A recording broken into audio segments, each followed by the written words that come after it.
పట్టిన రొట్టె వెన్న అయినా తినటానికైనా ఇష్టపడ్డాడు. ఏంది నేను దేవుని సేవ కోసం దేవుడు నాకు ఆహారం పంపించలేదని అనుకోలే.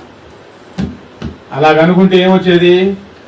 అలసట వచ్చేది, జ్వరం వచ్చింది. వచ్చండి బాగా పెద్ద జ్వరం వచ్చింది. జ్వరంలో అయ్యో ఈరోజు నేను వాళ్ళకి ఏం చెప్పలేదని చెప్పి పాక్కుంటా వెళ్ళానంటండి. వినబడిందా?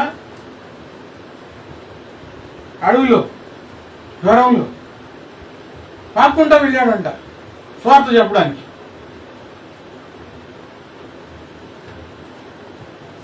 మనసులో అలసట వస్తే అన్నీ బాగున్నా ముందుకు అడుగు వేయలేము. మనసు అలసిపోకుండా ఉంటే పాక్కుంటా అయినా సరే దేవుని సన్నిధికి, దేవుని పని కోసం ముందుకు వెళ్తాం. సాగులు ఉండనే ఉండవు. మనం ఎంత ఆసక్తి చూపిస్తున్నామో రేపు ప్రభువు దగ్గర రుజువు చేయబడుతుంది. ఎన్ని సాగులు చెప్తున్నామో కూడా దేవుని దగ్గర రుజువు చేయబడుతుంది. అలసట రాకూడదు. అలాగే ఆయన 3 సంవత్సరాలు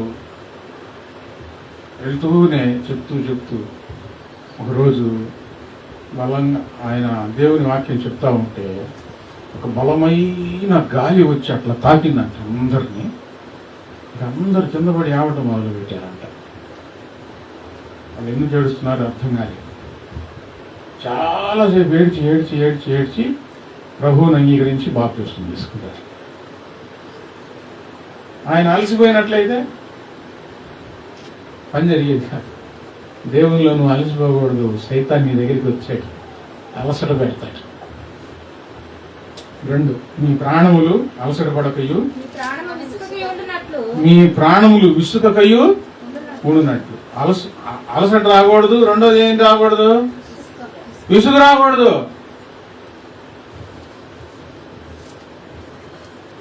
వద్దంటే వచ్చి తీసుకు.